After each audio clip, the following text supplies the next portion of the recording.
Bismillahirrahmanirrahim. Assalamualaikum warahmatullahi wabarakatuh. Alhamdulillahi rabbil alamin wa usalli wa usallim ala al-mab'uthi rahmatan lil alamin sayyidina wa nabiyyina Muhammadin wa ala alihi wa sahbihi ajma'in.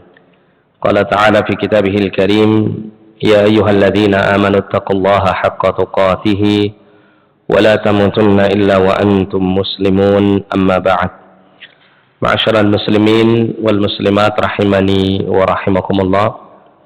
Alhamdulillah, pada kesempatan yang mulia ini Allah Ta'ala kembali mempertemukan kita untuk melanjutkan pembacaan kitab Bulughul Maram karya Al-Imam Ibnu Hajar Al-Asqalani Asy-Syafi'i rahimahullahu ta'ala.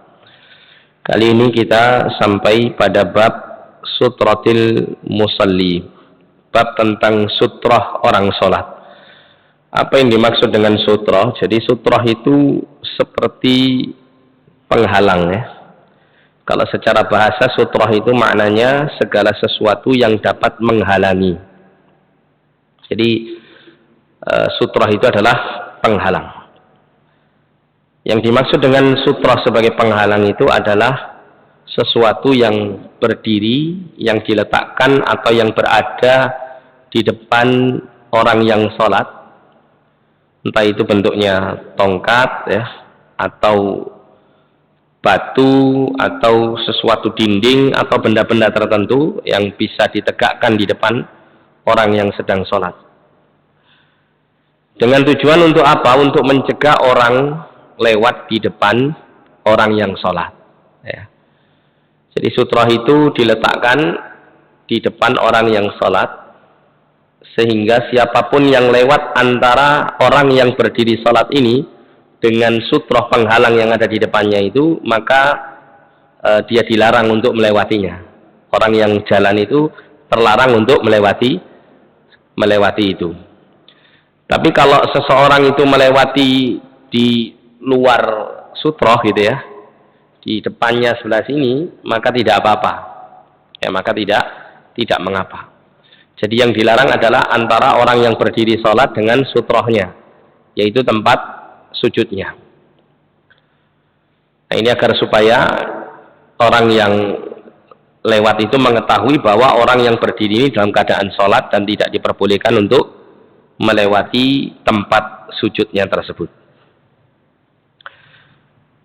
Disebutkan di sini beberapa hadis Nabi Shallallahu Alaihi Wasallam mengenai sutratul musalli. Yang pertama dari Abu Juhaim Ibnul Harith radhiyallahu an. Beliau mengatakan kalau Rasulullah Shallallahu Alaihi Wasallam bersabda, "Lau ya'lamul maru baina yadayil musalli madza 'alaihi minal itsmi lakana an yaqifa arba'in khairan lahu min an yamurra baina yadayhi." Muttafaqun alaih wal lafdhu lil Bukhari. Jadi Nabi mengatakan kalau seandainya orang yang melewati di hadapan orang sholat itu tahu apa yang akan dia dapatkan dari dosa, niscaya dia benar-benar akan berdiri untuk menunggu selama 40. Itu lebih baik baginya daripada dia melewati di hadapan orang yang sholat. Ya, dalam riwayat Al-Bazzar disebutkan maksud 40 itu adalah arba'ina kharifan, yaitu 40 tahun. Jadi lebih baik dia menunggu selama 40 tahun untuk berdiri daripada dia melewati orang yang sholat ya. Orang yang sholat. Nah di sini ya, pelajaran yang pertama yang bisa kita ambil adalah berkaitan dengan adamu jawazil murur baina yadail musalli. Jadi tidak diperbolehkan melewati di depan orang yang sholat. Jadi yang dimaksud melewati di depan orang yang sholat itu yang bagaimana? Yaitu kalau melewati tempat sujudnya. Ini orang sholat berdiri begini, ini tempat sujudnya atau tempat di mana dia bersujud itu ya. Itu tidak boleh dilewati. Tapi kalau misalnya dia melewati di luar batas tempat sujudnya, seperti agak jauh begitu ya, maka ini tidak ada masalah. Ya, ini bukan termasuk yang diancam dalam hadis ini. Sehingga pada pelajaran dari hadis ini yang kedua adalah wujubul ibti'ad 'anil murur baina makani sujudil musalli wa qadamaihi. Wajib untuk menjauh dari melewati tempat sujudnya orang yang sholat dan tempat kedua kakinya itu ya berada di saat sholat ya, atau di saat sujud ya. Ketika dia menyimpuhkan kakinya ya, meletakkan lututnya di saat sujud, nah itu tempat di mana dilarang seseorang melewati di depan orang yang sholat ya. Ini baik ada sutroh atau tidak ada sutroh gitu ya.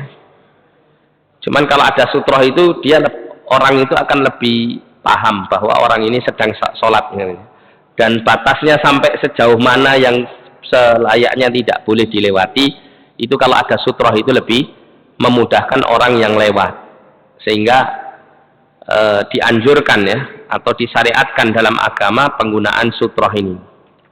Nanti kita akan bahas hukumnya ya. Hukum menggunakan sutroh ini ada 4 pendapat dari kalangan para ulama tentangnya. Kemudian yang ketiga adalah al-wa'id yashmulu kulla man arada tashwish 'ala al-musalli bi ayyi syai'in kana dzalik. Jadi ada ancaman ya bagi orang yang melewati tadi ya, orang yang salat tersebut. Termasuk juga ancaman ini mencakup semua orang yang punya keinginan untuk mengganggu orang yang sholat dengan bentuk yang bagaimanapun juga ya.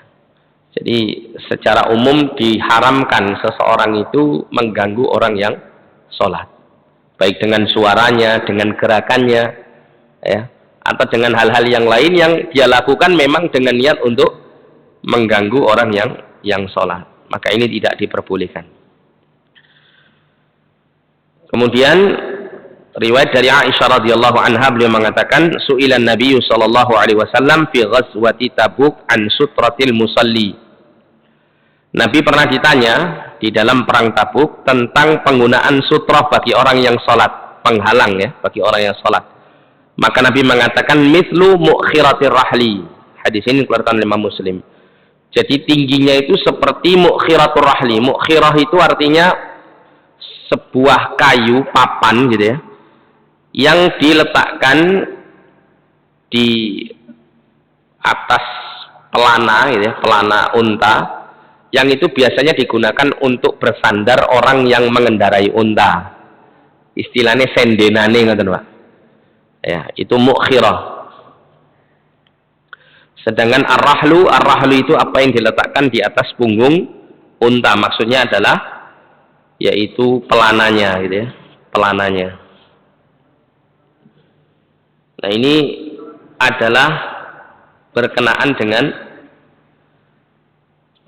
tingginya sutroh ya, tingginya penghalang ini seperti apa ya penghalang itu digunakan untuk diletakkan di depan orang yang sholat, itu seperti apa ukurannya. Maka Nabi memberikan gambaran seperti mu'khiratur rahli ini. Seperti apa? Sandaran pelana unta. Sandaran apa? Ya, tempat duduknya itu ya, tempat duduknya unta. Nah, disebutkan di sini pelajaran yang bisa kita ambil adalah istihbab ittikhadis sutrati lil musalli. Jadi dianjurkan, istihbab itu artinya disunnahkan. Ya. Kata istihbab itu bukan wajib, tapi disunnahkan. Ya, namun kalau kita kembali ke keterangan para ulama itu terbagi menjadi 4 berkaitan dengan hukum menghadap sutroh ketika sholat. Ada yang berpendapat wajib, ya, ada yang berpendapat wajib. Karena apa? Karena ada hadis yang menyebutkan tentang perintah. Seperti dalam hadis riwayat Abu Dawud, "Idza shalla ahadukum falyusalli ila sutratin wal yadnu minha." Ketika salah seorang di antara kalian itu sholat, maka sholatlah dengan menghadap sutroh dan mendekatlah padanya. Jadi pada hadis ini ada bentuk perintah di situ. Falyusalli, maka hendaklah salat ila sutratin, menghadap kepada sutra penghalang. Wal yadnu minha, dan mendekatlah, maksudnya mendekat itu sebatas antara sutra dengan dia berdiri itu sejarak dia mampu untuk bersujud, ya. Tidak menjauh, ya, tidak terlalu panjang membuat jarak antara sutra penghalang dengan dia sholat, ya. Nah, ini menurut pendapat pertama demikian, melihat hadis ini, ya, adanya perintah di situ sehingga mereka menganggap wajib hukumnya. Yang kedua, dia mengatakan penggunaan sutroh itu sunnah secara mutlak, sunnah hukumnya secara mutlak, tidak wajib, ya. Sehingga kalau orang itu misal tidak menggunakan sutroh berarti dia tidak apa-apa gitu, ya.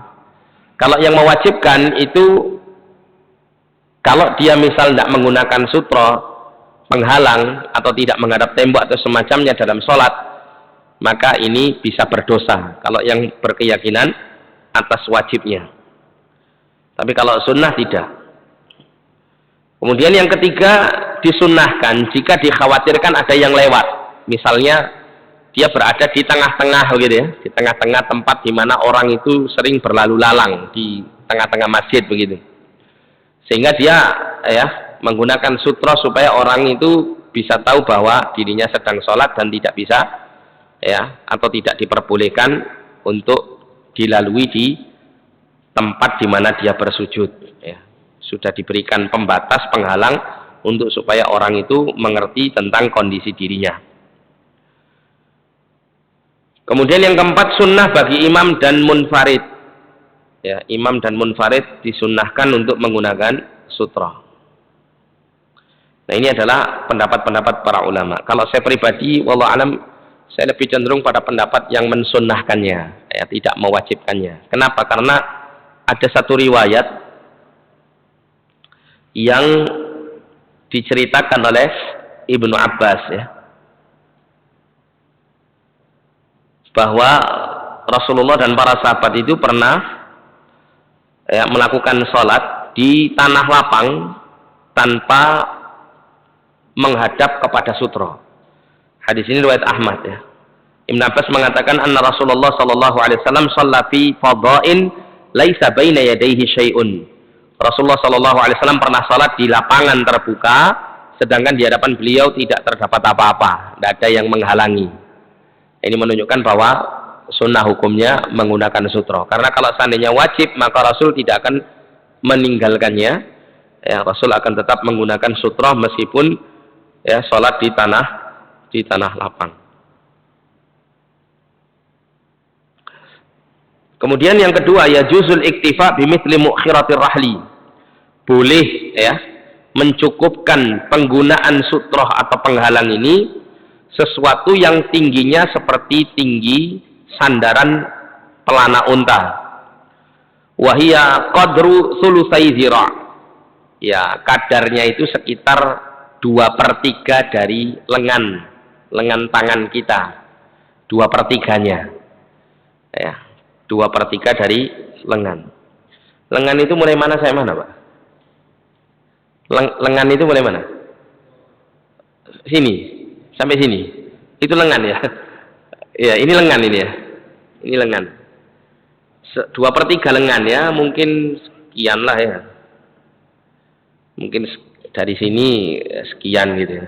Sekian, ya.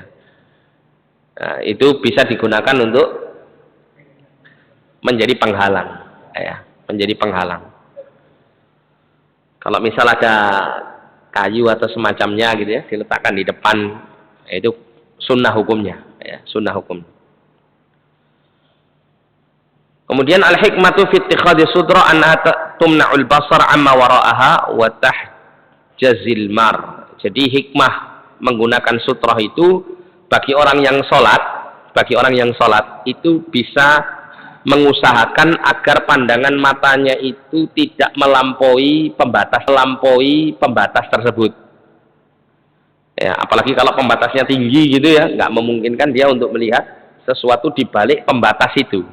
Supaya apa? Fokus sholatnya itu tidak pecah, ya, bisa lebih khusyuk. Sedangkan bagi orang yang melewati di hadapan orang sholat, dia tahu harusnya lewat sebelah mana gitu. Jadi dia harus melewati di balik apa? Atau di depannya sutrohnya, bukan di tepat di antara orang sholat dengan sutrohnya. Jadi di balik begini. Ya, kadang kalau tidak ada sutro, kadang orang itu mungkin kurang perhatian, dia jalan lupa di sini ada orang sholat atau tidak kelihatan ada orang sholat, tiba-tiba dia lewat di tempat di mana orang sholat ini sujud dan meletakkan kedua kakinya ketika sujud, ya, yang sebesar sajadah ini. Nah itu dilarang gitu ya, dilarang. Ya, kalau sengaja tidak boleh. Sampai Nabi tadi mengatakan lebih baik dia menunggu 40 tahun daripada dia melewatinya. Ya. Kemudian yang keempat, la yakfi al-khat baina yadayil musalli li'adami wujudi hikmati sutra. Tidak cukup menggunakan garis, ya, garis ya, untuk membatasi di hadapan orang yang sholat karena ketiadaan adanya wujud hikmahnya sutra, yaitu sebagai penghalang. Nah, itu. Kalau benda kan menghalangi, jadi mesti orang itu akan bisa terhalangi karenanya. Tapi kalau garis begitu saja ini tidak bisa jadi sutra, tidak bisa jadi penghalang. Ya. Cuma nanti kita akan mendapatkan keterangan dari hadis-hadis yang setelahnya, jika tidak ada penghalang apapun, maka boleh menggunakan garis. Ya.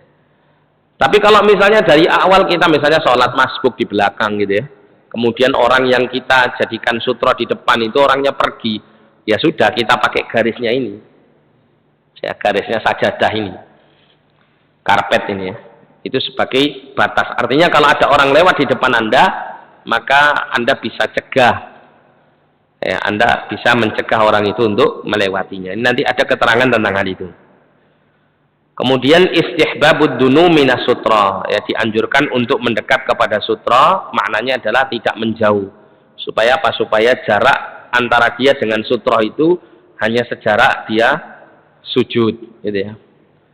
Kalau terlalu jauh nanti orang itu akan menghabiskan tempat, gitu ya, sehingga dia orang yang lewat ini kesulitan. Karena apa? Karena tempatnya dihabiskan sama orang sholat, batasnya antara dia berdiri sampai sutra itu terlalu jauh. Ya. Nah, sehingga mendekat kepada sutra ini yang lebih tepat.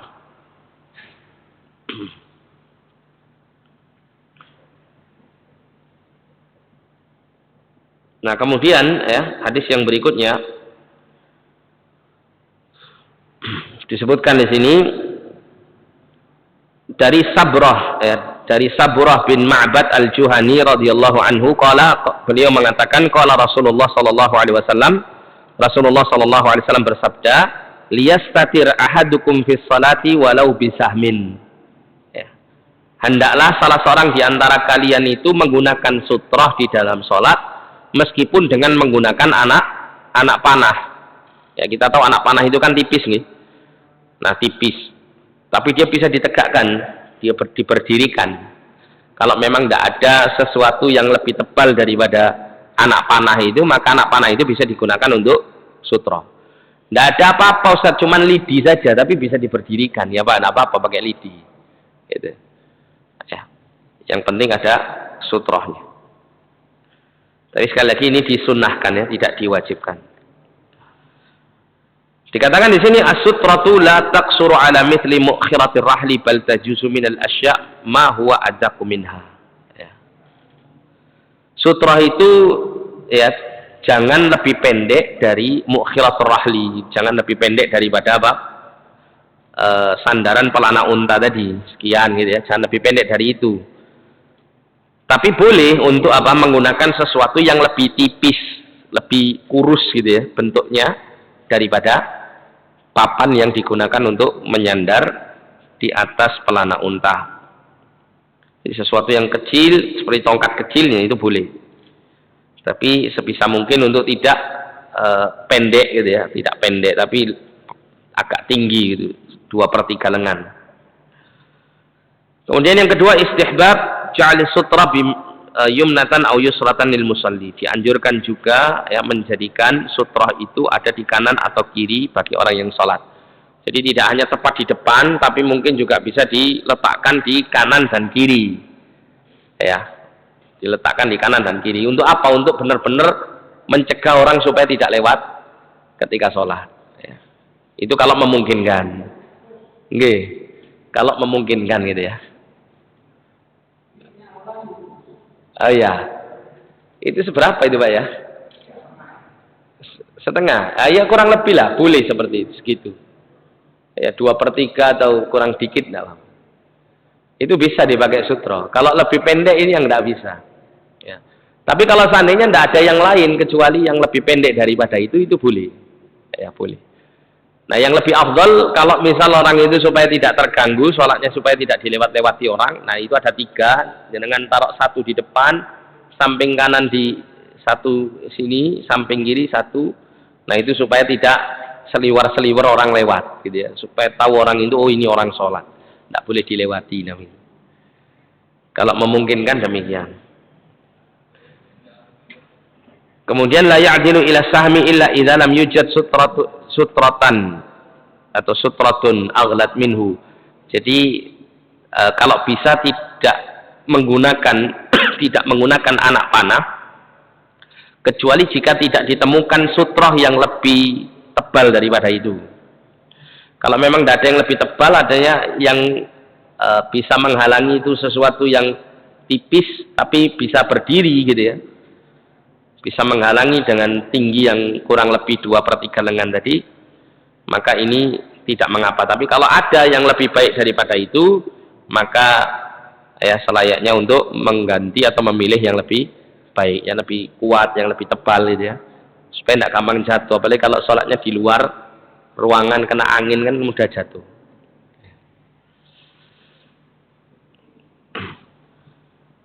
Nah, kemudian hadis yang berikutnya dari Abu Dzar Al-Ghifari radhiyallahu anhu, beliau mengatakan, qala Rasulullah sallallahu alaihi wasallam yaqta'u salatar rajulil muslim idza lam yakun bainahu wa baina yadayhi mithlu mu'khiratir rahli al-mar'atu wal himar wal kalbul aswad. Wa fihi al-kalbul aswadu syaitan akhrajahu Muslim. Jadi Abu Dzar Al-Ghifari mengatakan Rasulullah sallallahu alaihi wasallam bersabda, yaqta'u salatar rajulil muslim idza lam yakun bainahu wa baina yadayhi mithlu mu'khiratir rahli. Jadi akan terputus salatnya seseorang. Maksudnya membatalkannya ya.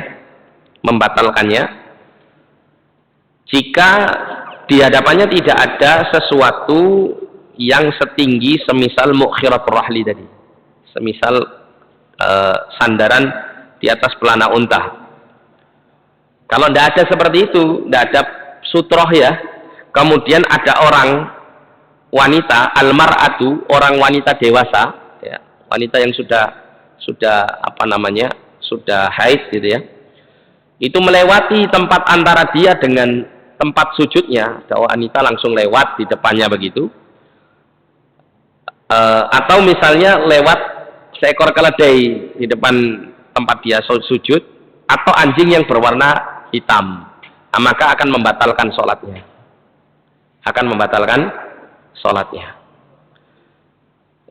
Nah dalam riwayat yang lain ditambahkan ya, al-kalbul aswadu syaitan, anjing yang berwarna hitam itu setan.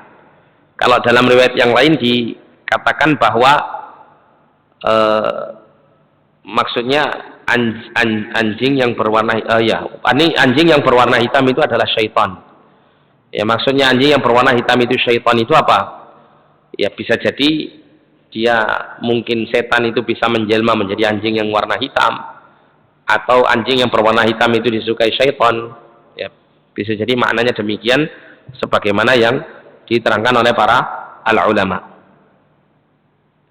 Tapi kalau seseorang yang jelas ya, seseorang itu ketika sholat kemudian di tempat sujudnya itu dilewati oleh seorang wanita dewasa atau ya, seekor keledai yang lewat atau seekor anjing yang berwarna hitam, maka membatalkan sholatnya.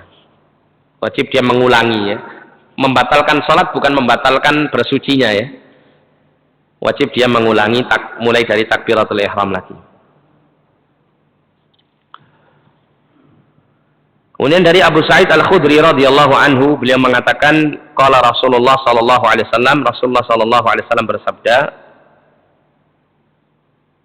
"Idza shalla ahadukum ila syai'in yasturuhu minan nas, fa arada ahadun an yajtaza baina yadayhi, falyadfa'hu fa in aba falyuqatilhu, fa innama huwa syaitan." Muttafaqun alaih.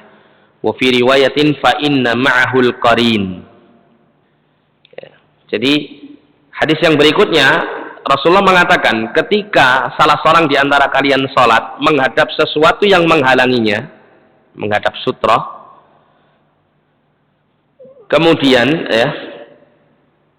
ada salah seorang yang menginginkan untuk melewati di hadapan orang yang sholat ini, antara dia berdiri sholat dengan sutrohnya, ada orang mau lewat, maka kata Nabi, falyadfa'hu, maka cegahlah dia. Nah, itu bisa Anda cegah itu dengan cara mungkin memberi isyarat begini, ya, atau menghalau orangnya gitu ya. Intinya orang itu supaya tidak melewati orang yang sholat tersebut. Fa in aba, kalau dia tidak mau, tetap maksa dia mau lewat gitu ya, kata Nabi, falyuqatilhu, maka perangilah dia. Maksud perangilah dia itu cegahlah dia sekuat tenaga, cegahlah dia sekuat tenaga, bukan dibunuh ya, cegahlah dia sekuat tenaga supaya nggak lewat gitu, supaya nggak lewat. Kenapa? Fa innama huwa syaitanun, karena sesungguhnya dia itu hanyalah syaitan. Syaitan itu sebetulnya ya, kalau kita bicara kata syaitan itu kan sifat Pak ya, sifat. Sehingga syaitan itu bisa termasuk dari golongan manusia, termasuk dari golongan jin, termasuk dari golongan hewan. Ya, karena penggunaan syaitan itu penyebutannya mesti sering apa? Digunakan untuk tiga makhluk ini, minal jinnati wan nas, kan gitu ya, dari jin dan manusia, ada setan dari jin dan manusia. Kemudian juga hadis Nabi tadi, al kalbul aswadu syaitan, anjing yang berwarna hitam itu setan. Nah, jadi penggunaan kata setan itu sebetulnya lebih pada memberikan gambaran sifat ya, sifat yang buruk. Nah, ini ada orang mau lewat gitu ya, dicegah, sudah dicegah, ditunjukkan, diisyaratkan bahwa dirinya sedang sholat, kok makso. Nah, berarti ini kan orang ini kan nggak baik, ya kan? Harusnya dia lewat yang lain kan gitu. Sudah tahu kalau orang ini sholat, diingatkan atau diberi isyarat bahwa ada orang sholat, dia nggak boleh lewat, mesti dia harus lewat yang lain. Ya. Jadi ini satu pengalaman saya Pak. Dulu waktu saya masih SMA itu, saya sudah tahu hadis ini. Saya amalkan Pak. Jadi pada saat SMA atau seluruh SMA saya lupa. Jadi masjid itu ada salah seorang sholat ke situ, ya warga sebetulnya, tapi jarang sekali dia sholat. Tiba-tiba dia sholat gitu. Tiba-tiba dia sholat. Nah pas sholat itu pas saya mau dilewati sama dia. Padahal di jalan samping-samping saya ini ada jalan bisa dilewati. Nah kala itu saya sudah tasyahud akhir. Nah orang itu mau lewat, saya cegah begini. Wah, akhirnya apa? Tangan saya ditendang Pak. Ditendang gitu, jedus-jedus gitu. Akhirnya lewat. Ya sudah, ya gimana lagi, saya tidak bisa menahan ya. Karena posisi saya juga mempertahankan sholat saya. Setelah saya salam, sudah zikir, ternyata orangnya menunggu saya di luar. Mungkin nggak terima tuh ya. Akhirnya benar, setelah saya selesai, saya keluar itu, saya langsung ditegur sama dia. Saya selama sholat di sini tidak pernah lihat sampean, lihat seperti sampean ini Mas, bilang. Ngelakuin seperti ini. Pikir saya semenjak kecil sampai dewasa ini sholat di sini, tidak pernah lihat sampean sholat, dalam hati saya gitu ya. Kok tiba-tiba dia mengatakan begitu? Ya saya, karena saya lebih muda, beliaunya sudah tua, ya saya terangkan, ngeten Pak.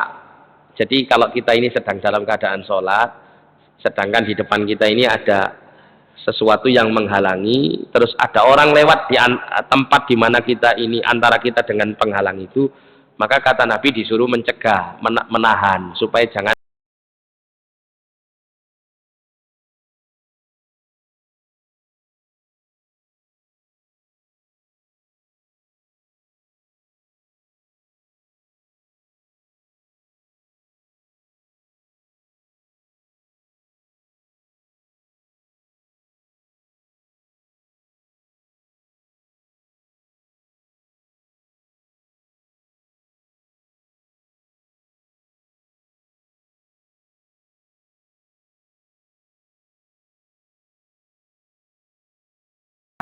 menahan supaya jangan orang itu melewatinya. Karena dalam hadis yang lain diterangkan orang itu lebih baik menunggu selama 40 tahun daripada melewati ya di depan orang yang sholat ini. Tapi tetap enggak terima, ngeyel. Ya sudah kalau gitu ya sudah, daripada saya ya engkel-engkelan gitu ya saya bilang ya sudah Pak, kalau begitu saya minta maaf kalau memang ada hal-hal yang membuat hatinya dengan sakit. Selesai. Mungkin setelah itu ditegur sama orang-orang, karena saya alhamdulillah dengan masjid waktu itu saya tinggal di sepanjang tani itu, jamaah yang senior yang sepuh-sepuh itu tahu saya gitu. Sedangkan mereka orang jamaah yang sepuh-sepuh ini juga tahu siapa yang orang yang negur saya tadi itu. Jadi tahu. Mungkin setelah itu ditegur dia gitu. Saya pas nggak ada mungkin ditegur. Tapi sayangnya ya, saya menyayangkan sebetulnya. Padahal saya sudah sehalus itu gitu ya. Ya mungkin ada yang negur atau gimana nggak tahu, merasa malu atau gimana. Setelah itu saya nggak menemui beliaunya sholat lagi di masjid. Ini yang saya sayangkan gitu. Saya sayangkan. Ya. Jadi 2 kali Pak, kasusnya 2 kali. Yang satu itu orang luar, orang tamu gitu ya. Pas sholat mungkin begitu. Dia lewat begitu pas dihalangi. Tapi setelah itu masih saja orang ini datang sholat. Lah pas kok kasusnya yang kedua itu dengan saya. Gitu. Nah setelah itu saya lihat setiap saya sholat ke situ kok nggak pernah kelihatan gitu orang ini. Saya jadi nggak enak sendiri, jangan-jangan kasihan orang ini mungkin malu atau gimana, dia nggak mau datang ke masjid. Jadi berusaha untuk apa? Mencegah, gitu ya.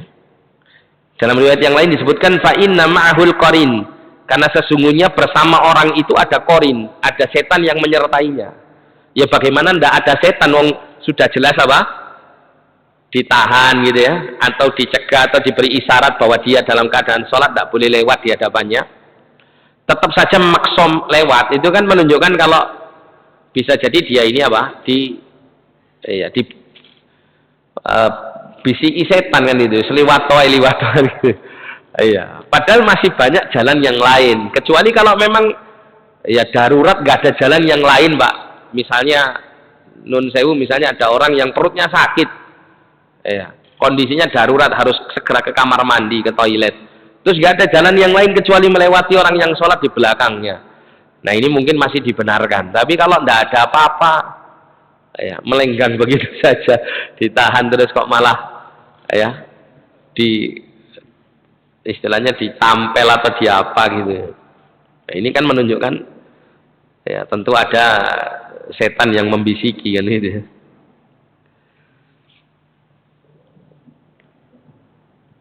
Di sini disebutkan ya, pelajaran yang bisa kita ambil adalah yustahabbu lil musalli an la yumkin ahadan minal murur baina yadayhi. Jadi dianjurkan bagi orang yang sholat untuk menghalangi siapapun yang melewatinya. Ini kecuali anak-anak Pak ya. Kalau anak-anak tidak masalah, tidak perlu dicegah. Apalagi kalau pas anak itu lari. Ya, kalau pas anak itu lari jangan gini kan, jatuh ya, nangis ya, sakit. Kalau anak-anak kecil enggak apa-apa. Tapi kalau seandainya Anda bisa menghalanginya, itu lebih baik.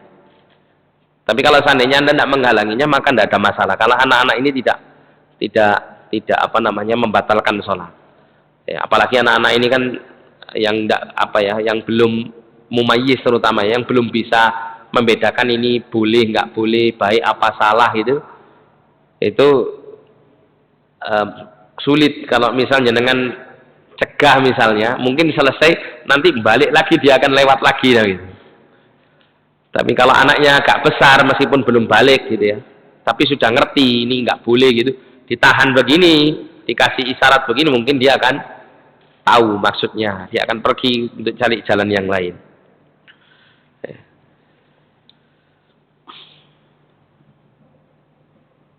Kemudian yang kedua, masyru'iyatu daf'il mar awalan bil lin fa in lam yarji' daf'ahu bil 'unfi wasyiddah. Disyariatkan untuk menolak orang yang lewat itu dengan kelemah lembutan. Mungkin sekedar memberi isyarat begini, menahan begini. Tapi kalau orangnya tetap bersikeras ya, misalnya tangan kita malah ditampel gitu, ya kita wajib menahannya dengan sedikit keras gitu ya, untuk menahannya. Karena memang dia tidak ada lain kecuali berniat untuk berusaha mengganggu kita dalam sholat. Ya, karena ada syaitan yang mempengaruhinya.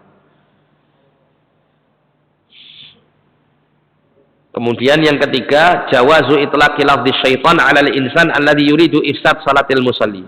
Boleh untuk menyatakan ya kepada orang yang menginginkan untuk merusak salat orang lain itu dengan kata-kata setan.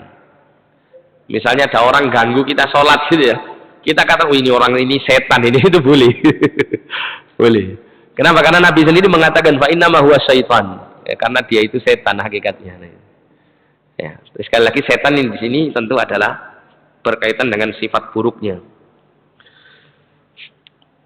Nah, kemudian hadis yang berikutnya dari Abu Hurairah radhiyallahu an, bahwasanya Rasulullah sallallahu alaihi wasallam bersabda, "Idza shalla ahadukum falyaj'al tilqa wajhi syai'an."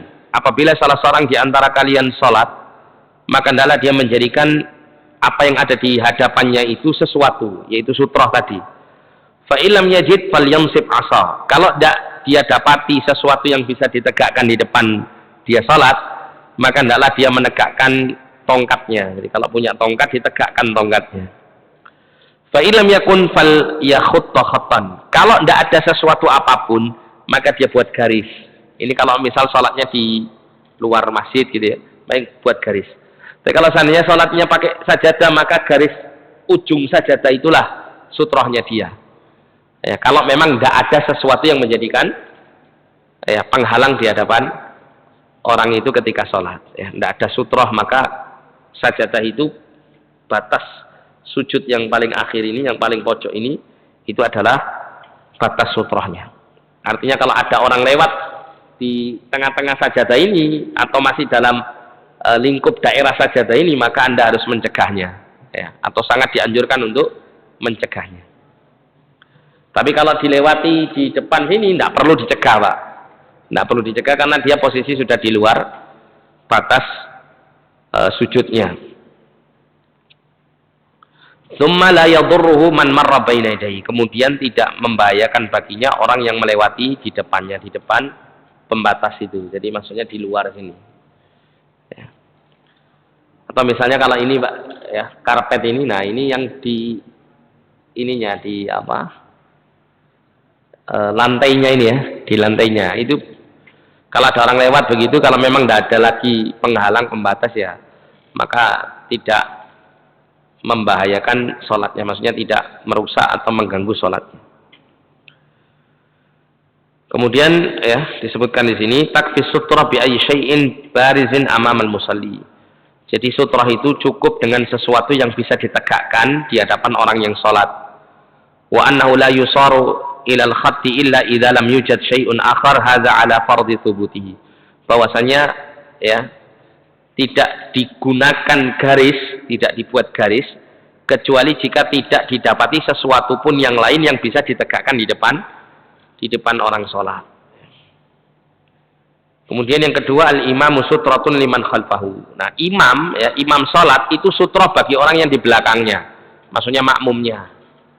Ya, makanya kemudian sangat dianjurkan imam itu ada depan sutro. Nah, ini seperti ini ada sutrohnya, ada kayu yang berdiri ini sutrohnya bagi imam.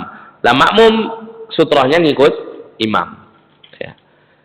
Atau kalau seandainya misalnya sholat id ya misalnya ya dilakukan di lapangan misalnya, maka imamnya ya sebisa mungkin untuk meletakkan sesuatu yang tinggi di depannya untuk menjadi sutro, sehingga makmum pun tidak perlu menggunakan sutroh.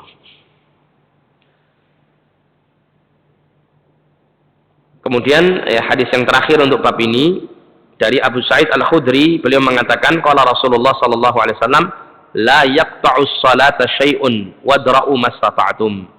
Ya, tidak ada yang bisa memutus salat sedikit pun, namun cegahlah ya semaksimal semampu kalian untuk menjaga sholat ya, maksudnya orang yang lewat itu hendaklah dicegah ya semampu kalian.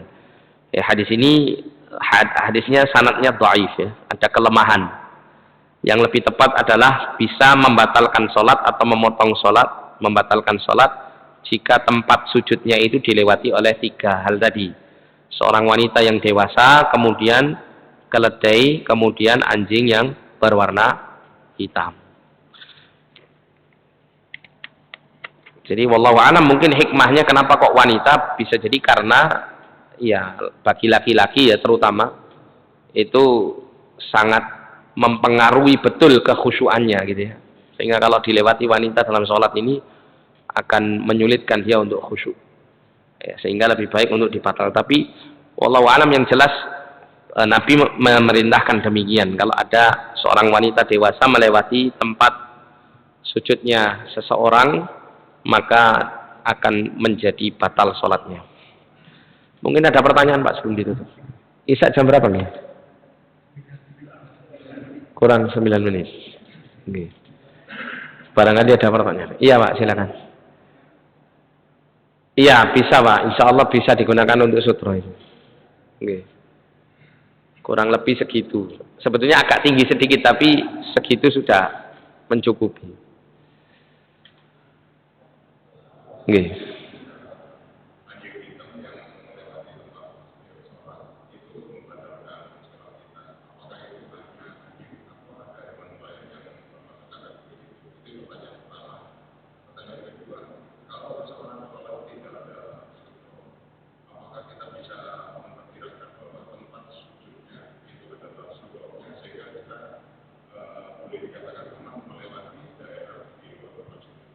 Iya. Ya, jadi untuk hewan tadi, kalau untuk anjing khusus anjing hitam. Meskipun ada riwayat yang di lain ya, riwayat lain mengatakan anjing saja. Cuman ada hadis yang mengatakan anjing hitam, sehingga ini mengikat makna anjing yang dimaksud dalam riwayat yang lain, sehingga khusus hanya hitam. Bahkan sampai sahabat bertanya, apa bedanya anjing hitam dengan anjing yang lain? Maka Nabi mengatakan al-kalbul aswadu syaitan, anjing yang berwarna hitam itu setan, gitu. Nah, sehingga khusus anjing hitam saja. Adapun hewan yang lain hanya keledai. Tadi disebutkan keledai sama anjing berwarna hitam. Adapun hewan yang lain tidak. Misalnya kambing, orang kalau sholat kemudian apa? Dilewati kambing meskipun hitam dah. Tidak membatalkan sholatnya gitu ya. Cuman sebisa mungkin jangan sampai apa? Dilewati. Nah, kemudian tadi kalau misal ada orang sholat yang dalam kondisi dia tidak mengenakan sutro, ya, misalnya sholatnya itu posisinya di lantai gitu Pak ya, nggak ada sajadah atau nggak ada karpet, sehingga nggak terlihat batasnya itu seberapa. Nah, maka Anda kalau mau melewati, nggak ada lain misalnya jalan kecuali melewati tempat orang itu sholat, maka Anda perkirakan ya batas sujudnya dia itu sampai mana gitu. Nah, Anda lewati jauh dari batas sujudnya, itu boleh. Tapi kalau di batas dikala dia sujud atau bahkan mungkin kurang daripada itu gitu ya, ke sini gitu, ke tengah gitu, nah maka ini tidak boleh kita lewati. Lebih baik menunggu 40 tahun tadi itu.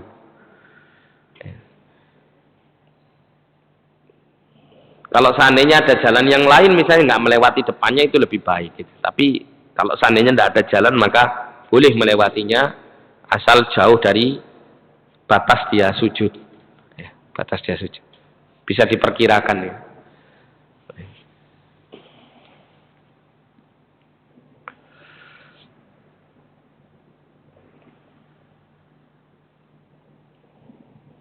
Sebetulnya kayu-kayu yang sebagian masjid menggunakannya itu menurut sebagian ulama yang kami dapati, meskipun ini sekedar apa ya, untuk alat bantu saja untuk digunakan sutro, tapi para ulama itu tidak menganjurkan membuat hal-hal seperti ini ya, membuat papan-papan itu tidak ada keterangan para ulama menganjurkannya. Tapi boleh, nah masalah kalau seandainya itu sudah dibuat kemudian digunakan boleh. Cuman kalau menurut sebagian ulama itu nggak dianjurkan, buat khusus kayu-kayu untuk sutro itu nggak dianjurkan. Ya, sehingga mungkin kalau mendapati ada keterangan, Ustadz ini kok ada ulama kok apa ya istilahnya itu kok kurang setuju dengan bikin kayu-kayu sutro itu, memang iya nggak ada anjuran untuk mengkhususkan bikin gitu. Karena di masa Rasulullah itu Rasulullah, para sahabat itu tidak mengkhususkan bikin kayu-kayu itu untuk sutra, ndak ada. Padahal di masa beliau kayu ada kan gitu ya. Alasan untuk buat itu juga ada, tapi Rasulullah dan para sahabat gak menggunakannya, ndak buat gitu. Tapi mereka akan menggunakan apapun yang ada, mungkin surat di belakang pohon atau dinding atau ya hal-hal yang menghalangi. Jadi ndak sengaja membuat gitu. Meskipun hal itu juga tidak dilarang gitu ya. Cuman kalau itu menjadi sesuatu yang berlebih-lebihan, dalam arti berlebih-lebihan itu gini, harusnya ada sutra. Nah, kata harusnya ini tidak boleh, gitu. Karena sutra sendiri secara hukum bisa diarahkan ke sunnah. Iya, silakan.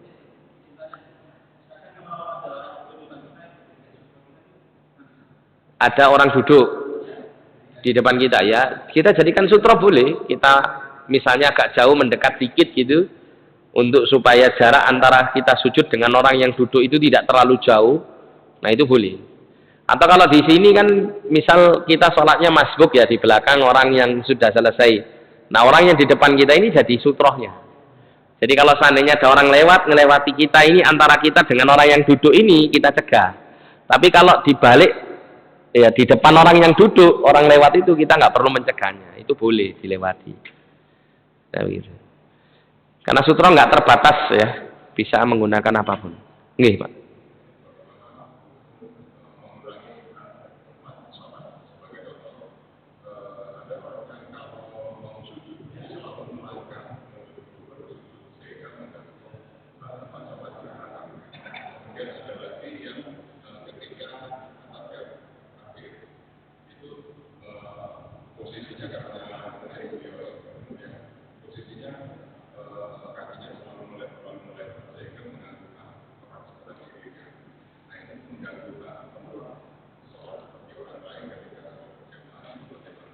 Iya, ya secara hukum asalnya mengganggu itu tidak boleh, baik dalam sholat maupun tidak dalam keadaan sholat. Jadi seharusnya menyesuaikan lah. Kalau misalnya kondisi seseorang itu posisi postur tubuhnya besar, ya maka dia sesuaikan gitu ya, supaya tidak mengganggu kanan dan kirinya. Tapi kalau seandainya dia karena sempitnya gitu ya tempat, dan dia tanpa sengaja mengganggu yang lain gitu ya, mengganggu yang lain, maka wallahu a'lam, mudah-mudahan hal ini tidak berdosa gitu. Karena kondisi yang tidak memungkinkan. Tapi kalau menyengaja hal seperti itu dilakukan, ya maka bisa berdosa dia, karena mengganggu orang yang di kanan kiri dalam keadaan sholat itu termasuk ya mengganggu sholat secara umum. Misalnya begini, yang sering itu yang kami dapati, kalau mungkin orang gemuk mungkin kita maklumi Pak ya, karena memang kondisi tubuhnya yang tidak memungkinkan. Tapi ada orang itu yang nun sewu ya normal badannya, tapi demi untuk mengamalkan sunnah itu salah menempatkannya salah. Jadi kepingin sholatnya, karena Rasul dulu itu kan sholat itu kan ini kan di bahu dengan lengan bagian atas itu kan dijauhkan Pak, sehingga para sahabat melihat putih ketiak Rasul SAW ketika sholat, karena Rasul kan menggunakan rida saja. Pakaian beliau seperti orang pakai pakaian ihram itu di masa dahulu. Nah, itu kala Rasulullah sholat itu dilihat para sahabat seperti itu sholat sunnahnya beliau. Artinya sholat sunnah itu berarti sendiri, tidak ada kanan kiri orang yang sholat. Nah, itu dibawa diterapkan pada sholat jamaah. Dia melebarkan tangannya gini, nyodok kanan kirinya. Nah, ini mengganggu, ini tidak boleh seperti ini ya. Dan ini menyengaja gitu ya, menyengaja, bukan karena memang kondisi badannya yang besar, menyengaja, maka tidak diperbolehkan. Bahkan Nabi ketika menjelaskan tentang saling mendekat ya, saling merapatkan, saling mendekat, itu tetap diperintahkan untuk melakukan berlemah lembut dengan tangan dan pundak-pundak saudaranya di kanan dan kirinya, sehingga tidak seperti sebagian orang itu yang saking semangat untuk merapatkan shaf itu sampai gerakan badannya sulit, misalnya ngangkat gini kesulitan, itu kurang tepat, karena ada hadis Nabi yang menerangkan seperti itu, hendaklah tidak saling terlalu merapat begitu sampai membuat gerakannya juga terganggu. Jadi pertengahan lah ya, tidak terlalu jauh. Nah, kalau terlalu jauh nanti setan bisa riwa-riwi ya. Tapi juga tidak terlalu rapat sehingga menyulitkan untuk terjadinya gerakan ya sholat ini. Ya. Yang terbaik adalah yang pertengahan. Saya kira mungkin cukup Pak ya. Kita tutup dengan doa kafaratul majelis, kurang lebihnya saya mohon maaf. Jazakumullah khairan barakallahu fikum. Subhanakallahumma bihamdik asyhadu an la ilaha illa anta astaghfiruka wa atubu ilaik. Wassallallahu ala nabiyina Muhammadin wa ala alihi wa sahbihi wasallam. Alhamdulillahirabbil alamin. Wa la minkum. Assalamualaikum warahmatullahi wabarakatuh.